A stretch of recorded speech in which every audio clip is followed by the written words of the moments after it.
Hey, this is Brandon with RPG Overviews, and I've got a pretty cool post-apocalyptic role-playing magazine to show you in this video. So, for starters, this is available on Drive-to-RPG in PDF. It is not available in print on demand. I'll have a link in the description if you want to go buy a physical copy. Now, this is number 3 of Scientific Barbarian. I believe that there are maybe 4 issues of it, and on the website you can get the PDF or the print version. This is the website that's not Drive-to-RPG. And there's also a collection of all 4 of these magazines into one book. It seems like it's a good deal. It seems like it's a better deal. You get all, I think it's 4 issues, about 400 pages for about twice the price of this book. So I'll have a link down there if you like what you see here. I only have this 3rd issue, and it says summer 2021. But if you want to go pick up all of them, I can't attest. I only have this one. I don't know what's in the other ones, but I assume that it's going to be very much similar stuff to this. And some of the stuff that they reference in here goes to some of the other issues. So they're all kind of interlinked. So it says it's by Mud Puppy Games. It says $14.99, Scientific Barbarian. Well, for starters, I think the name is great. I really like that a lot. It says Cybernetic Options, Insectoid PCs, Broken Earth Catalog, cool piece of art, new campaign setting, the Shatterback Mountains. And so this is obviously definitely trying to be something much like Dragon Magazine, which, as a side note, I have been looking at a lot of Dragon magazines, and I just want to put this out there separate from this, but it kind of ties into it. Dragon Magazine, going back and look at it, especially the very early issues of like the Dragon Magazine, is just amazing. It's like a time machine going back into the hobby that we all love, and just really cool to think about some kid or adult, waiting to get that issue, their new issue of the Dragon or Dragon Magazine, and then that's really their doorway into this hobby. We're so lucky now with the internet and all the ways we can communicate about role-playing games. So just think about that person that got that magazine and they just poured over it because their love of the hobby, and this was their way to see what was going on in that hobby. So just as a side note, I just think it's really neat. It's not, there's some good things the way that we've got so much information in our hands, but it must have been so quaint and nice and exciting to be able to flip through that magazine and, get new ideas, new character classes, hear, from people's articles, people writing in their letters, what they thought about role-playing games, rules, or having an issue with this or that. I highly recommend you go look. There are ways that you can get Dragon magazines on PDF. Go read some of those old Dragon magazines. This is obviously trying to recapture that spirit. I think it does a great job of that. It's not probably in print in Drive-to-RPG because they want to sell through their Kickstarter versions, which I believe these are all done through Kickstarter. And then maybe once they're all sold out of them, maybe instead of doing a run through Kickstarter, they'll do a print on demand because it's obviously the perfect size that Drive-to-RPG can do. Here's a little on the back, a little Hackmaster advertisement back here as well. So, yep, there's my little thing about Dragon Magazine. I know I'm kind of jumping around here, but I just had to put that out. A little kind of weird little print thing here, but no big deal.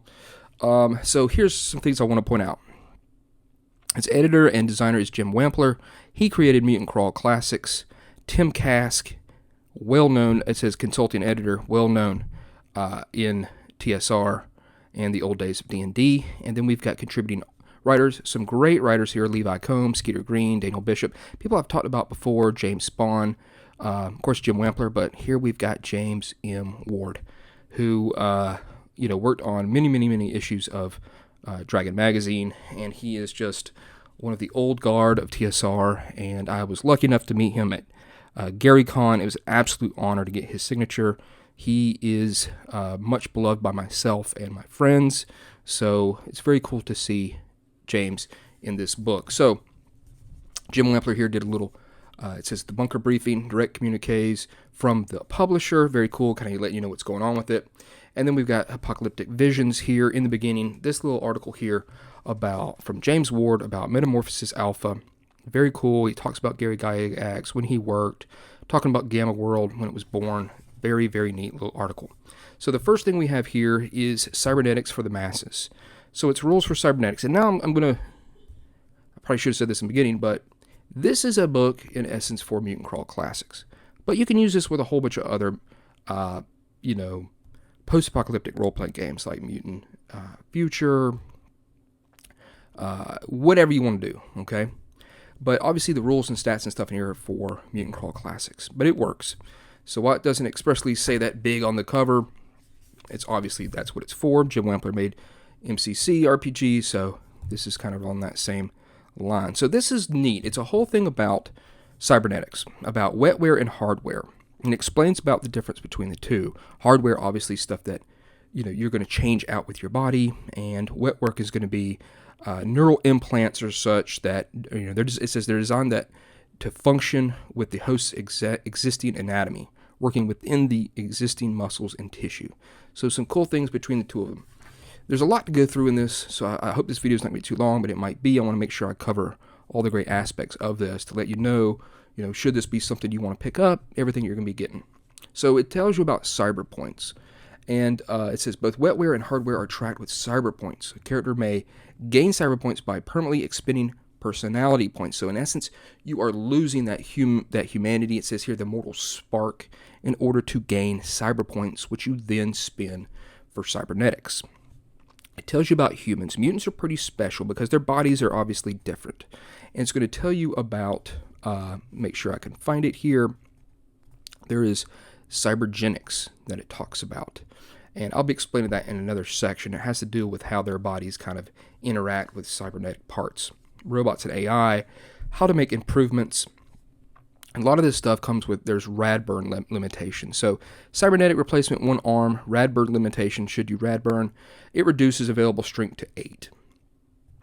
2 or more arms reduces available strength to 3 per arm removed. So there you go. That has to do with how much you can rad burn because you simply are unable to once you've switched out these parts. Like your torso, stamina is not available for rad burn. And then it's got this thing here with all the different cybernetic components. We've got wetware, hardware, arms, continued, legs, and mental. It's going to tell you the cost, the base value of what it starts off with. So if you get like this wetware agility, your base value is going to be 12, but then you can improve it by spending more of your cyber points. So 1 cyber point per 1 point. So you spend more, you can get your agility up to its maximum value of 18. So that's kind of how this works. And there's a whole bunch of stuff here. Dermal plating, chameleon, biorepair nanites, tech repair nanites, and then the arm, you can get an extendable arm, an extra arm, flamethrower. Legs, you can get extendable legs, jets, leap, shock absorbers, speed, or treads. Mental, you've got stuff here for like intelligence, languages, mind shielding, reactions, skill boosts. Very, very cool stuff. And it continues here on this page as well with sensory and torso. So you can get like artificial gills, storage, thrusters, brain relocation, immune to decapitation, and head trauma. It's not a bad idea. Get that further away from that easily knocked off head. And then here is a class, in essence. It's the Cybernaut.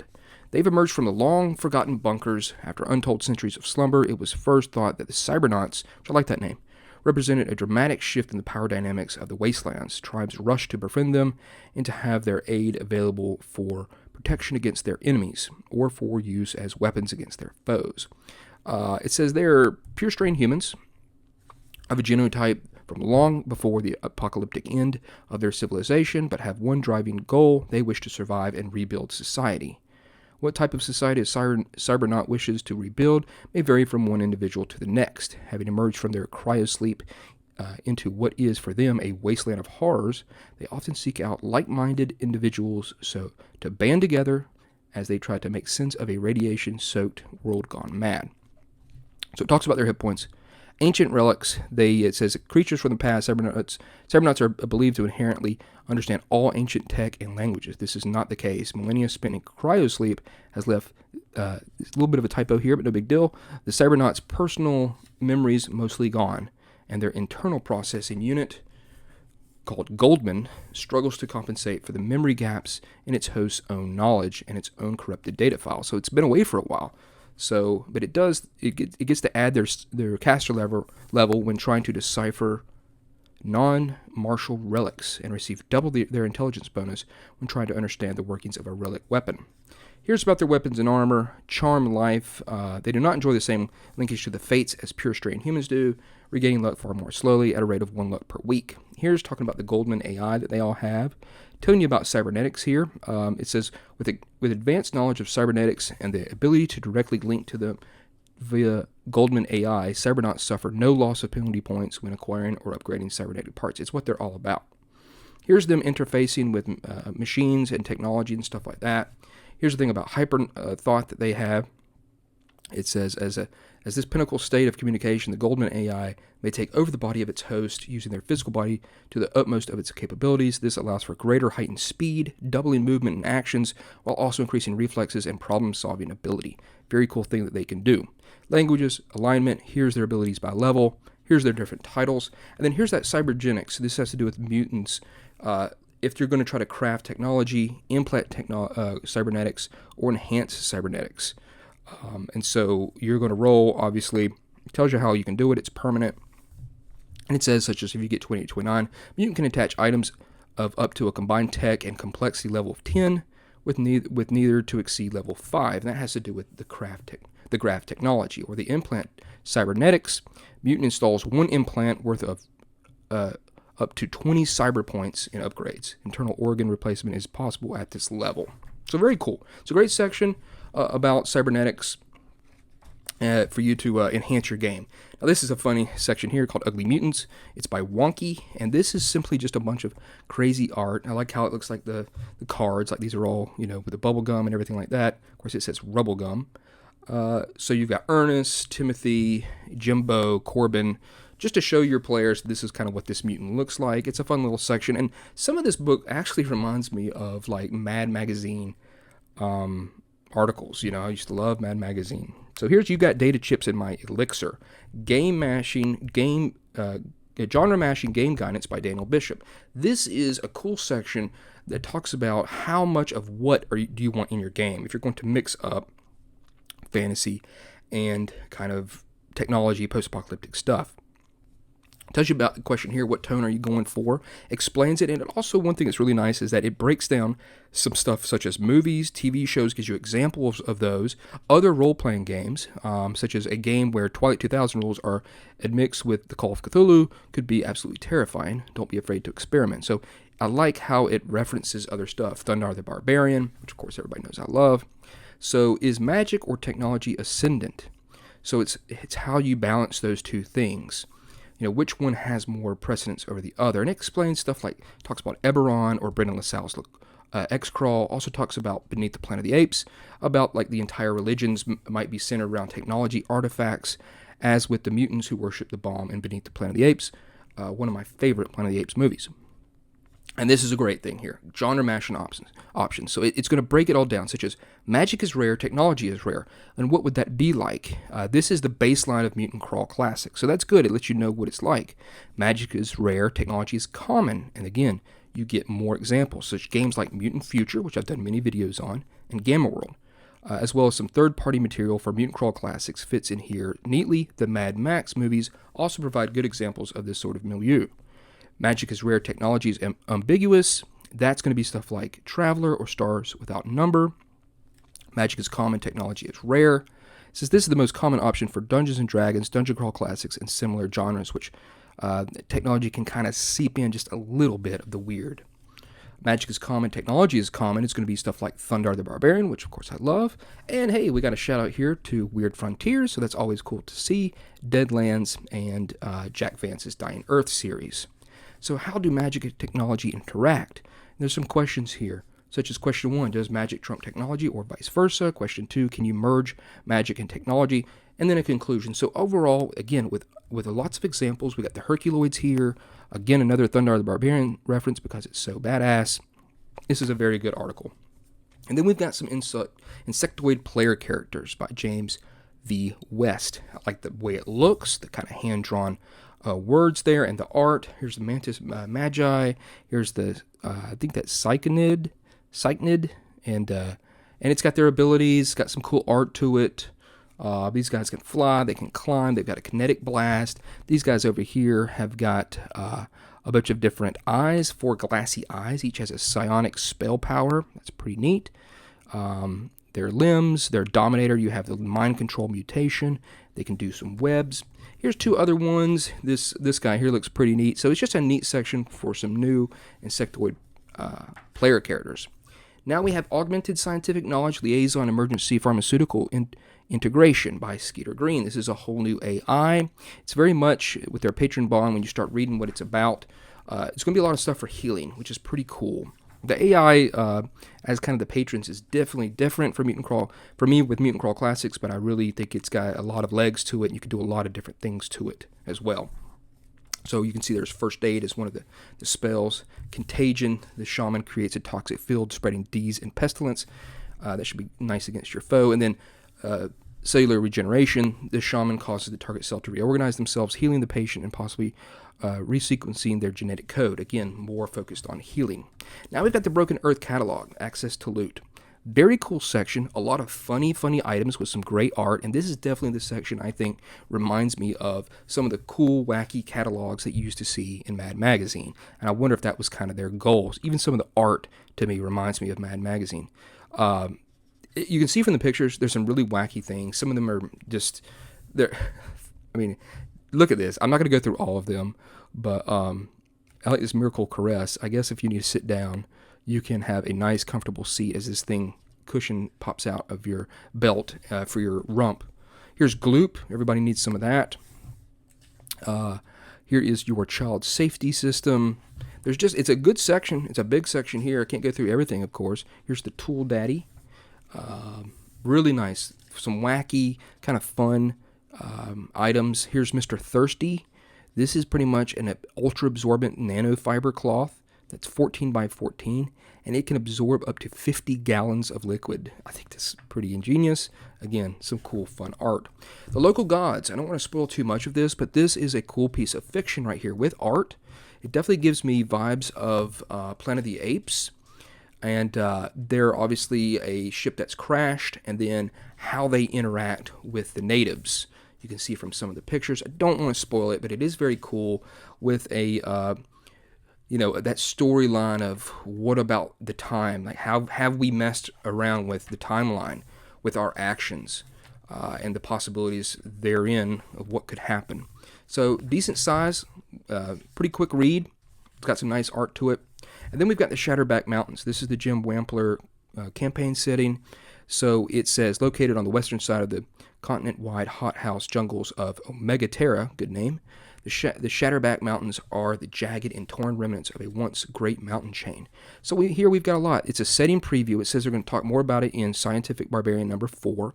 So it's kind of a preview of this, and that's probably why getting all of these is going to be pretty helpful, especially if you like Mutant Crawl Classics or post-apocalyptic games. So, but it is very meaty, this section. You've got terrain types, blood scrublands, a great looking map right here, absolutely excellent.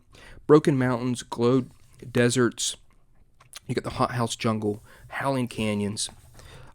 There's also some locales of note, the decapod hives, the gene loom installation. They do talk about they talk about some of the other issues. But Eternity Vaults, it seems like a good... I mean, that's the thing, too. Sometimes you're like, okay, I want to play a post-apocalyptic game. I'm going to fire up Gamma World. I don't really want to use that setting. What else do I do? Grab this, see if you like it, and go to town. There's the Shatterback Mountains denizens. You got blood scrub, bombardier beetles, and we've got a random encounter table here for the different types of terrain. Very helpful. Decapods and I think it's bipedors. Very interesting. Good art. Gerblings. Watch out for them. He's got a knife. Glow metal. Very cool piece of art right here. They are rare sentient radioactive clouds that live in the Shatterback Mountains. Very nice. Holy Order monks. I'm not going to try to say that. I'll probably butcher it. Got your stats there for Mutant Crawl Classics. Really like this piece of art here. The Mountain Elemental. I could just see that thing like in motion, how it looks with the light coming out of its face hole there. Very enjoyable. Wild human hordes, wild rover bands, some sample wild rover bands. It could be human, like mutant humans, mutant praying mantis, mutant snake, some things to come across. And then we've got a creature cryptology here, the Noram Hunter MX6. So a cool robot here to throw at your characters. Pretty nasty. Got a lot of stuff going on for it. Armor class at 24 and 13 hit dice. That's rough. So very cool. And then I was very nice to see this section here. I Am Legend. This is it's by Scott Robinson. It's a whole retro review of I Am Legend, every type of incarnation of that. And it's a very neat thing. And it definitely reminds me of Dragon Magazine when I would love to go back and reading what they thought about like the animated Lord of the Rings movie or whatever movie has come out. They did some reviews back then, and this definitely reminds me of that. It referenced a whole bunch of other things, but it's going to tell you about every incarnation of it, from the Last Man on Earth, the Omega Man, to the 2007 I Am Legend movie, which I believe had a terrible ending, not at all in the vein of what I Am Legend is all about. And so this is, again, a great throwback here, this cool picture here with Star Wars, people lined up to see it. Reference a lot of other science fiction movies. It's just a great article if you like that I Am Legend series there. So we've got some cool comics, little fun things here. Of course, definitely much like Dragon Magazine. In the back, you would have some cool stuff like that. There's an issue here, like a small little thing from Jolly Blackburn of Knights of the Dinner Table. Here's On to the Wasteland. And it'd be cool to have like a serious, because a lot of times these comics are kind of funny, but like a serious series of a group of mutants and pure strained humans going on adventures that every issue that we would see what they can do. So that's pretty cool. And this is kind of it, but it's pretty small. And then we've got The Night I Broke into Dome 14. It's just kind of like an overlaid hex map here with some like a temple, sleeping areas, the deep cavern, maybe a random encounter that you can throw into your game. And I'm not sure if there's more of these in the other issues. And that's it. But, I mean, that's a lot of content, especially if you just get the PDF. But if you like this, I would tell you to check out on the website that sells it. Again, I'll have a link down in the description. The other issues as well, read about them. I'm definitely interested in getting the other ones, or maybe getting that big collection of all four of them in print. Would be very, very nice to have all that. So there it is, Scientific Barbarian number 3. It's a great post-apocalyptic role-playing game. It says magazine, like that. To me, it's kind of like a magazine. But there it is. I hope you've enjoyed this video. Thanks a lot to everybody that's been subscribing, and stay tuned for more videos. Thanks.